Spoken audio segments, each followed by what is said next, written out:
থেকে ধন্যবাদ জানিয়ে এই শান্তি শৃঙ্খলা খুব সুন্দর মজলিসে আমাদের উপবিষ্ট সমস্ত ইমাম, বিভিন্ন এলাকার ইমাম আছেন, সাথে আমাদের ওহিদ ভাই তিনি আছেন। ধন্যবাদ। সংক্ষিপ্ত দুই একটি কথা। এই অশান্তির মূল কারণটা কি? এই যে টোটাল ভারতবর্ষে যে অশান্তি কে লাগাচ্ছে? এই অশান্তিটা লাগাচ্ছে কিন্তু ওই বিজেপি সরকার। ঠিক বলছি না ভুল বলছি?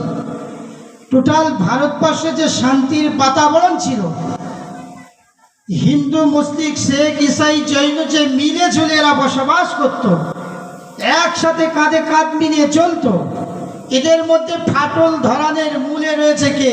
মোদী সরকার। কেন্দ্র চাইছেটা কি? এইটা আমাকে আপনাকে সকলকে বুঝতে হবে, ঠান্ডা মাথায় বুঝতে হবে, বেশি উত্তেজিতও নয়। কেন্দ্র চাইছেটা কি? সে ভারতবর্ষটাকে অন্যের হাতে তুলে দিতে চাইছে, এটাই তার টার্গেট। ব্রিটিশ আমলের কথা ইতিহাসের পাতায় পড়া আছে, মনে পড়ছে।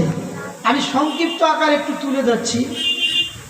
এক সময় কলিকাতা জামিন, এই কলিকাতা আমাদের কাছাকাছি তো কলিকাতা না, ওখানে ব্রিটিশ আমলে, ব্রিটিশের সময় একটা দাঙ্গা লাগিয়ে দিয়েছিল। ওই ব্রিটিশরা লাগিয়েছিল কি? হিন্দু আর মুসলিমদের মধ্যে। কিভাবে জানেন?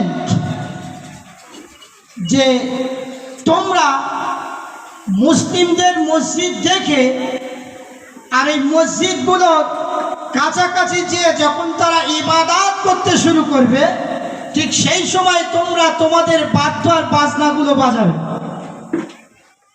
কিরম চক্রান্ত দেখুন। তাই তারা করতে লাগলো। ওই আরএসএস, ব্রিটিশের সমস্ত যে দালালগুলো এখন ভারতবর্ষে ঢুকে পড়েছে না, মসনদে যারা আছে, ঠিক এদের চামচা, ওদের চামচা এরা। আর ওরা সেই সময় এই কথাটা যখন বলল, ঠিক ইবাদতের সময় মুসলিমদের মসজিদের পাশাপাশি গিয়ে তারা বাদ্য বাজনা বাজাতে লাগলো।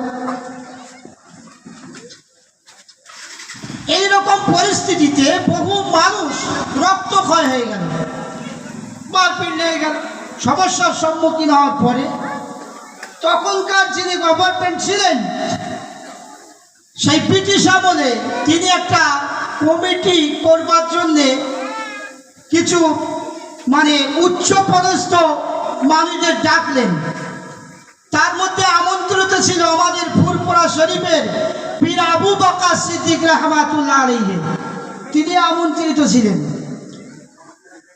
তো সেই মজলিসে ব্রিটিশের গভর্নমেন্ট বলছেন, দেখুন মুসলমানদের যে ছোট ছোট মসজিদগুলো আছে, তার আগে আরেকটা কথা, ওখানে উপস্থিত আছে আমার হিন্দু ভাইদের নেতারা, খ্রিস্টানদের নেতারা, মুসলিমদের লিডার হিসেবে আমাদের গিয়েছে ফুরফুরা শরীফের দাদা পীর।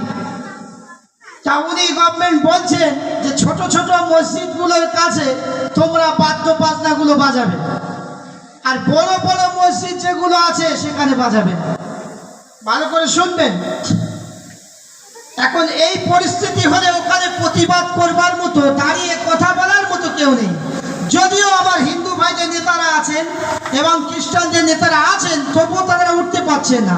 আমাদের ফুরফুরা শরীফের পীর আবু বকর সিদ্দিক রাহমাতুল্লাহ আলাইহি দাঁড়িয়ে উচ্চ কণ্ঠে প্রতিবাদ করেছিলেন যে মুসলমানদের ইবাদতের জায়গাটা বড় মসজিদ হোক আর ছোট মসজিদ হোক, দুটোই সমান, ইবাদত দুটোই সমান। কাজেই ইবাদতের সময় কোন ধর্মের, গির্জায় বলুন, মন্দিরে বলুন, মসজিদে বলুন, ইবাদতের সময় বাদ্য বাজনা বাজানো যাবে না। যদিও হিন্দু ধর্মে মন্দিরে বাদ্য বাজনা বাজায়, কিন্তু যখন পুজোর মন্ত্র পড়ে সেই সময় বাদ্য বাজনা বাজানো যায় না, নিষেধ আছে। তাই সেখানে হিন্দু, শেখ, ইসাই যারা নেতা ছিল, তারা সঙ্গে সঙ্গে আমাদের আবু বকর সিদ্দিক হুজুর তথা আমাদের মুজাদ্দিদুজ জামান দাদা পীর রহমাতুল্লাহ আলাইহির কথা তারা সাপোর্ট করলেন এবং তখন সেই গভর্নমেন্ট পাস করলেন যে কোনো মসজিদ বা মন্দিরের কাছে এরকম ভাবে বাদ্য বাজনা মানে করা যাবে না।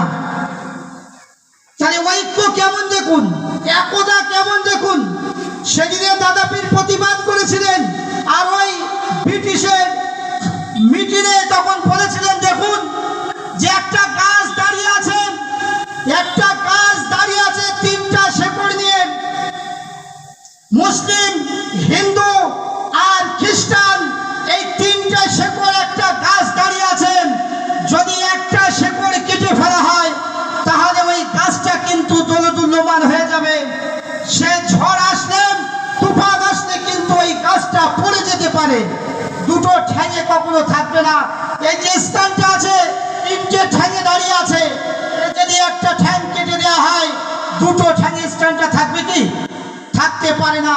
দাদা পীর মুজাদ্দিদুজ জামান দাদা হুজুর রহমাতুল্লাহ আলাইহিকে সেদিনে বলেছিলেন যে একটি গাছ তিনটি শেকড়ে দাঁড়িয়ে আছে, একটা শেকড় যদি কাটে তাহলে কিন্তু দাঁড়িয়ে থাকতে পারা যায় না। ঠিক তদ্রূপ আমার হিন্দু ভাইদের বলবো, খ্রিস্টান ভাইদের বলবো, আরো যারা ভারতবর্ষের জমিনে আছেন সকলকে আমি এই বার্তা দিতে চাই যে মনে করবেন না যে মুসলিমদের উপর একটা শেকড়ে আঘাত দিয়েছেন কিন্তু গাছটা দাঁড়িয়ে আছে তিনটো শেকড় নিয়ে, একটা যদি কেটে যায় আপনারা দুটো শেকড় নিয়ে এই ভারতবর্ষে দাঁড়িয়ে থাকতে পারবেন না। ওই মোদির কালা কানুন আইনের বিরুদ্ধে যদি আপনারা না রুখে দাঁড়ান তাহলে আজকে দেখা যাবে ওই মোদি একদিন, ওই কেন্দ্র সরকার একদিন, ওই অমিত শাহ একদিন ওই মুসলমানের একটা শেকড় যদি কেটে দুর্বল করে দেয় তাহলে দেখা যাবে একদিন ওই দুটো শেকড় নিয়ে দাঁড়িয়ে থাকা গাছটার উপর এমন হামলা চালাবে গাছটা অচিরেই হুবড়ি খেয়ে পড়ে যাবে। ভারতবর্ষের যে মিলন বন্ধন এটা একেবারে ছিন্ন করে দিয়ে তারা অন্যের হাতে ভারতকে তুলে দেবে। এই জন্য আমি সকলকে এই আহ্বান জানাবো, হিন্দু, মুসলিম, শিখ, ইসাই, জৈন, ভারতবর্ষের মুসলমান সকলে কাঁধে কাঁধ মিলিয়ে এই ব্রিটিশের দালাল যারা কেন্দ্র সরকার যে মসনদে বসে আছে ওই মসনদ থেকে যদি আমরা তাকে নামিয়ে দিতে পারি, অচিরেই যদি আমরা তাকে উৎখাত করতে পারি, তাহলে আবার হিন্দু, মুসলিম, শিখ, ইসাই, জৈন, মুসলমান একসঙ্গে কাঁধে কাঁধ মিলিয়ে একসঙ্গে সুন্দরভাবে আমরা চলতে পারবো। এই আশাবাদী রেখে আমি আমার সংক্ষিপ্ত বক্তব্য শেষ করছি। অত্যন্ত সুন্দর বক্তব্য দিয়েছে রহমতুল্লাহ সাহেব ভাই। এখন আমি মাইকে আসার জন্য অনুরোধ করছি হাফেজ আখের আলী সাহেবকে, হাফেজ আখের আলী সাহেবকে তার মূল্যবান বক্তব্য দেওয়ার জন্য অনুরোধ করছি।